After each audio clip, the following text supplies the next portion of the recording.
Did you know that in space, no one can hear ice cream? Did you know that Sir Isaac Newton's greatest wish was to one day have a cookie named after him?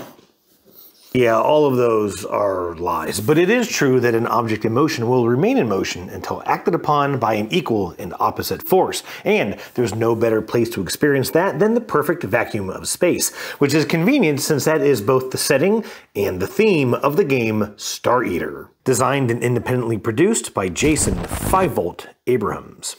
First things first, Star Eater was a small passion project for Jason and his partner, who, like so many of us, found themselves bored out of their mind with nothing to do in their small apartment in Sydney, Australia during the COVID-19 lockdown. They decided to make a board game about combat in space and produced about 1,000 copies here on Earth. This game only had 99 backers on Kickstarter, and despite being a bit late in its delivery, which is understandable for a first-time designer during a global pandemic, I can tell you that most, if not all, of the copies of this game has delivered to its backers. I think that in itself says more than anything this doofus can say about the game, and I think we can all agree that this is exactly the kind of project that should be the highlight of a platform like Kickstarter. But, alright, let me, do what I do.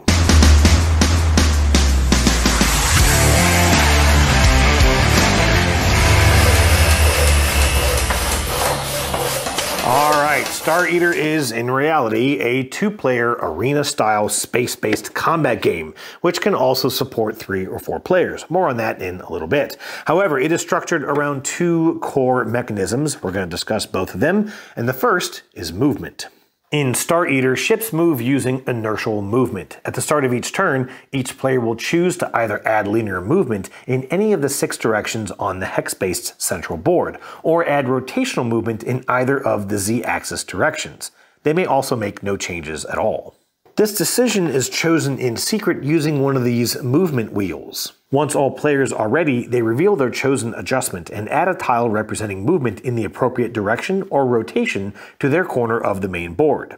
Then each player will resolve each tile on their corner of the board, one at a time, first resolving linear motion and then rotational motion.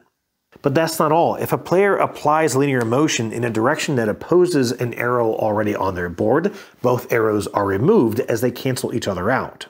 In addition, if 2 arrows exist on the board that are 120 degrees apart, those 2 are removed and a single arrow is added in the net direction of the 2 arrows. Lastly, opposing rotational movements also cancel each other out. Now, I'll circle back, see what I did there, to movement in a little bit, but I'm going to move on to the next mechanism in play here, which is simultaneous action selection with initiative-based resolution, which of course is uber nerd speak for we're going to play a couple cards and whoever has lowest number goes first. But to explain that, let me walk you through the 8 available options. First, you can fire your main weapons. Second, you can fire your broadside weapons, but you have 2 different cards for activating the port or starboard broadside weapon banks of your chosen ship. Next, you can activate your drones, which have such a significant subset of rules that I'm just going to get back to these in a little bit. Oh, and they're called corvettes throughout the entire game, but listen, I'm a car guy, so corvette means something entirely different to me. Plus, I'm a little worried that if I say corvette too many times in this video, Stephen Bonacore is going to appear out of nowhere and oh, Jesus! Moving on, you can also charge your point defense weapons, which also have some specific rules, but just know for now that you'll get these little tokens which you can use even on your opponent's turn to shoot down some incoming threats. You can activate the special system of your chosen ship, which will be listed on its dashboard. You can activate your engines, essentially nudging your ship in one direction, but also adding the movement arrow to the main board. And lastly, you can vent coolant, freeing up a system that's still cooling down to be immediately used again. Of course, to explain this, I'll need to walk you through the various systems you'll actually be using during the game. Let me bring your focus back to the table with this board each player will have in front of them. Each of these spaces are color coordinated and also show the same icons on the card and on your ship tiles shown here.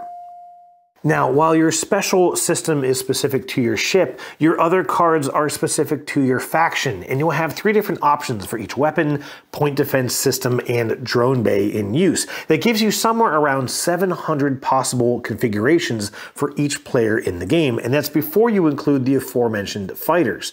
Now, weapons come in a few different varieties. There are beam weapons, which aren't represented by a piece on the board, but just immediately fire in a straight line from their point of origin on your ship, and deal damage to anything they hit. Cannon rounds have a physical piece that play out on the board, and if they don't hit anything at the end of their movement, they will stay on the board and continue moving after ships resolve their movement on the next round.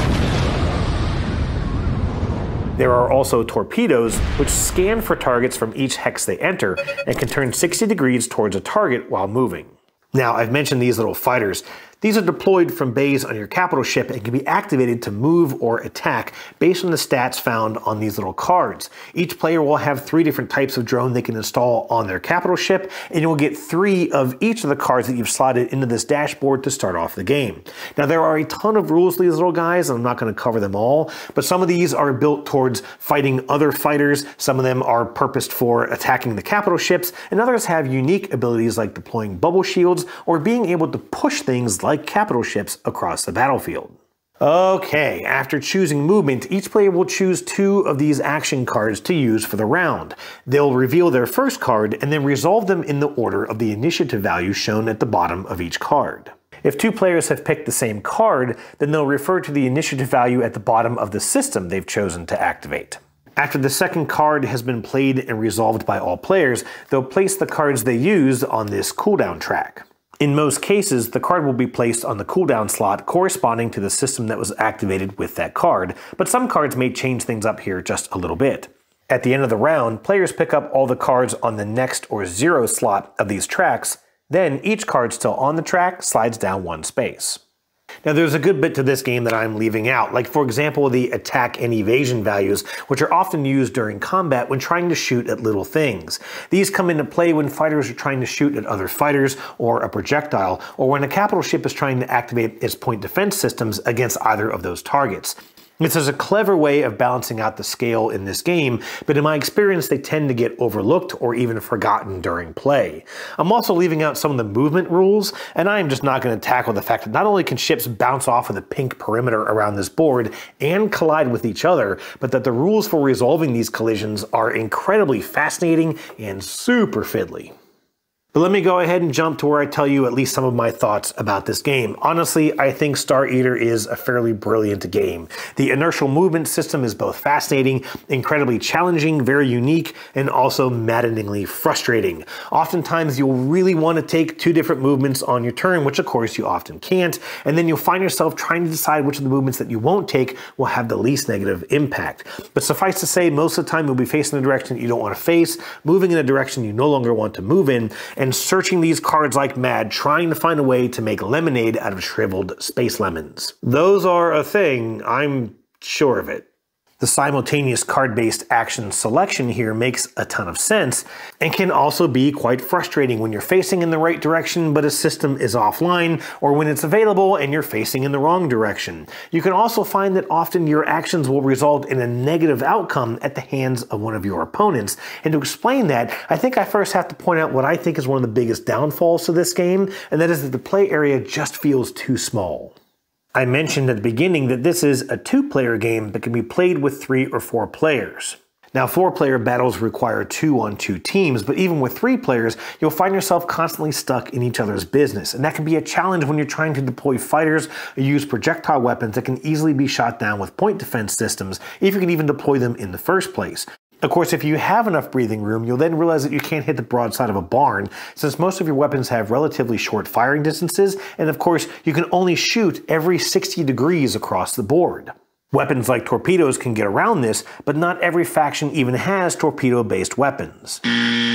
Unfortunately, in all of my experiences with Star Eater, players will try to get themselves into a good firing position, but almost always end up on top of each other. Of course, you're then frantically trying to find some open space, which often comes at the cost of spinning wildly out of control and being frustrated at how long it takes to undo multiple directions of movement.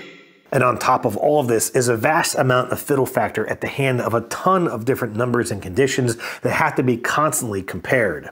Whether a projectile can be shot down, what its evasion value is, what's the attack value of the weapon shooting at it, what can be done to boost that value. Eventually you'll find yourself thankful that you missed because you've saved yourself 5 minutes of math to resolve 2 points of damage. Lastly, there's the art. Now, as I mentioned, Jason pulled off this game with a small team of artists and a mostly shoestring budget. So the fact that these aren't Commodore 64 stick ships is impressive and praiseworthy. However, some mistakes were made. Most notably, some of the icons on these cards and components are nearly microscopic.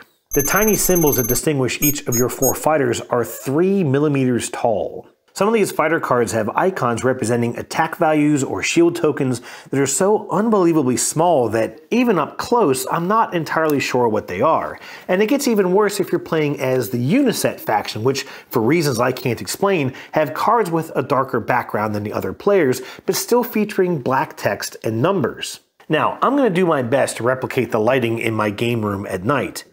Do you have any idea what these things say? But I'm going to contradict everything I just said and double down on my previous statement that I think Star Eater is a clever and unique combination of systems. I think Jason had some great ideas here, and despite some glaringly obvious and some not clearly visible errors in judgment, I think he made a good game for the right people. I'm not a big fan of conflict games, and I've never won a round of Star Eater. They just never quite seem to go my way. For one thing, I'm not entirely convinced that each of those 700 possible configurations of your ship are balanced, and finding yourself outpositioned, outmaneuvered, outgunned, and out-initiated is just not going to leave you with a good experience. But if you're the type of player who's willing to put in the time and the number of playthroughs it's going to take to find those optimal configurations and find those right strategies, then I think you and your friends will really enjoy the game of Star Eater.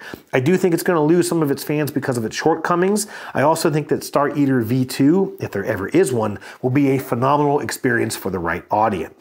And honestly, given what he's already accomplished on his first pass, I'll wrap up this video with high hopes. Until then, second star to the right, and on until I smack into that pink giant space wall thing.